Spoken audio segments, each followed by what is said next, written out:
Hello, and welcome back to World Crypto Finance, where we bring you the most recent and intriguing XRP news.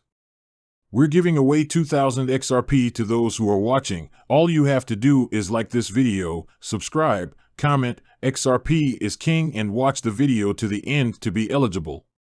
To kick off this video, I'd like to discuss some startling news we've just received. Mr. John Roddy, the chief legal officer at Ripple, has confirmed that a summary judgment is imminent, possibly by the end of the month. As of right now, this is the second important participant watching this matter to report that summary judgment is likely in March.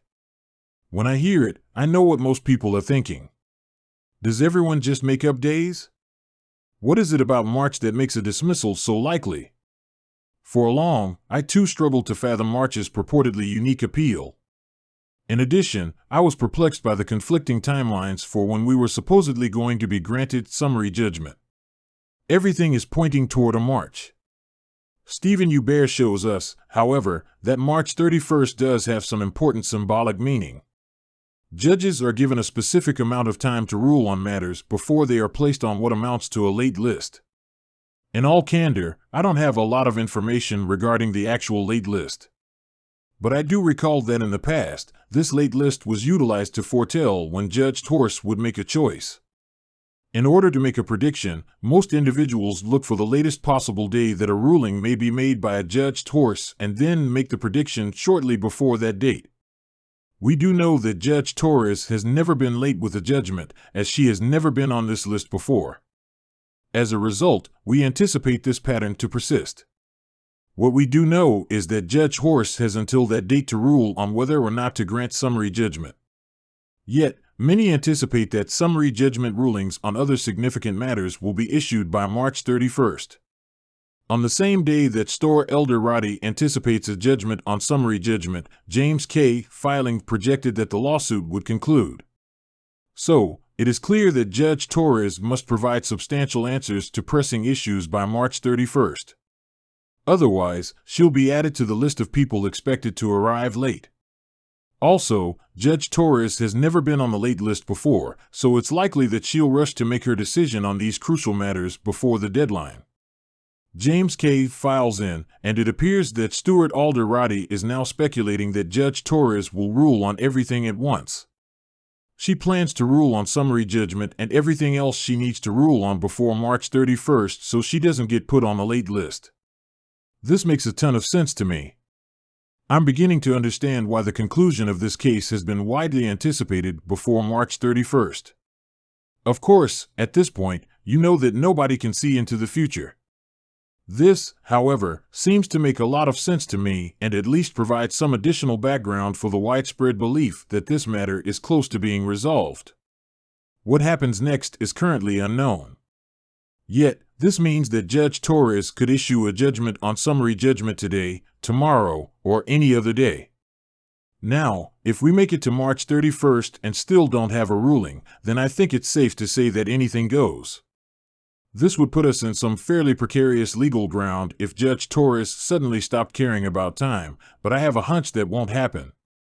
Now, there's something else I want to bring up. Earlier today, Restore Eldorado also came out talking about the Supreme Court again.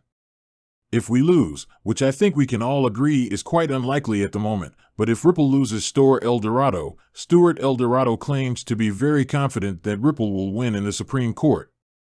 Now, I realize this is news that many would rather not hear. But it should be noted that Stuart Eldorado's mention of the Supreme Court is not necessarily indicative of that court's eventual involvement in the case. In fact, I think it is quite improbable that the case will even make it that far. Some of the details of this case may make their way to the Supreme Court, in my opinion. Nonetheless, Judge Torres will have to rule on the case eventually. That's something in which I have a high degree of assurance. And it's highly possible that she might decide on secondary sales far before this goes to the Supreme Court, to the point that Eldorado might only be talking about Ripple-specific sales at the Supreme Court level. And to be frank, at this point, Rippling could not be in a better situation than it is in. Many people, after hearing that this action had been launched, had feared the worst. And nearly every attorney is now publicly declaring that the ripple effect has rendered the SEC irrelevant. When Stuart Eldorado mentions the Supreme Court, I believe he is doing it just as a last resort. We are, therefore, assured of being on the winning side of this. That's the right way to think, and it puts a lot of pressure on the SEC as a result. Keep in mind that unlike the vast majority of businesses, Ripple is not going against the SEC's plan and settling out. So, they must exert counter-pressure on the SEC in order to disrupt their plans. Because it appears that the SEC's strategy to hold this company back is failing miserably, I'd like to move on to some really exciting news that we just got out of Ripple. Very recently, we learned from Ripple themselves that they have gone online in 70+ countries. That's fantastic news. It's clearer than ever that the SEC's lawsuit is having no effect on Ripple's growth. It's true that I was concerned about this. Regardless of whether Ripple was in the right or not, my initial reaction upon hearing about this case was one of indifference. For fear of the SEC, several countries were planning to terminate their collaboration with Ripple. In terms of market size, the United States is unparalleled. They also have a lot of power thanks to their regulators. When I first heard about the SEC's crackdown on Ripple, I assumed that many businesses would cease working with the company out of fear. But it appears that the reverse is happening, with businesses continuing to put their faith in Ripple despite the SEC's actions. And the size of the Ripple is expanding rapidly. In addition to this development, we learned that Ripple is collaborating with 20 or more central banks.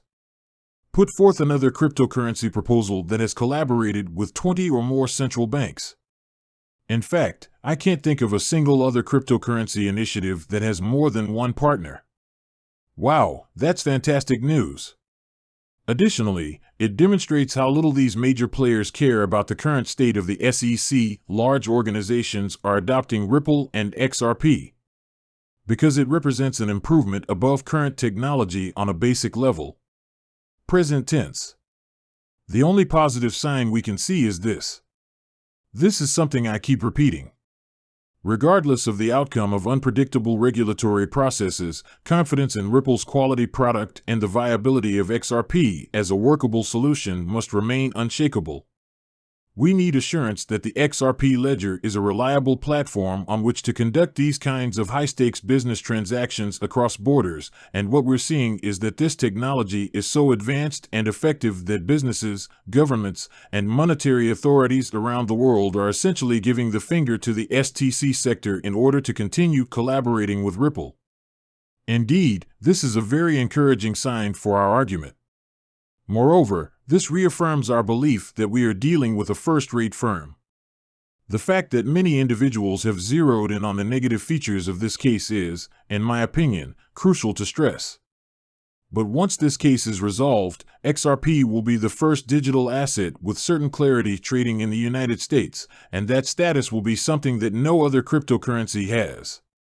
This will be extremely bullish, as suddenly all the financial institutions, all the government agencies, and all the central banks that wanted to work with XRP but were hesitant to do so due to its uncertain status will have the clarity they need to work with it. You won't find this feature in any other cryptocurrency. And that's where the case flips from bearish to bullish in an instant, where instead of slowing down Ripple, it will catapult it into the next generation of the cryptocurrency sector, where we will at last be able to function in a regulated environment. This is a unique position, and moving forward, only XRP will be able to transact there. Although it can be argued that this case has slowed down the development of Ripple in some ways and that the delisting of XRP has reduced its liquidity and other such factors, it is crucial to realize that XRP is closer than any other cryptocurrency to obtaining the regulatory backing it requires for its success. The conclusion of this case will be a hugely bullish development for XRP. Many individuals fail to recognize the significance of the fact that XRP will soon be the only cryptocurrency that can be used with confidence by regulated institutions. It's hilarious that even now, people are calling Ripple a scam and referring to XRP as if it were a separate funding method for the Ripple company. In my opinion, the entire case has shown that not even the SEC has a good reason to argue that RIP is a terrible corporation. And I believe this will prove to be the company's last audit. As soon as the regulatory hoops are cleared, XRP will take center stage as a major financial tool in our system. Thank you so much for visiting. If you did, I'd appreciate it if you'd show some appreciation by clicking like and subscribe. Otherwise, I'll see you in the next update. Tolerantly allow.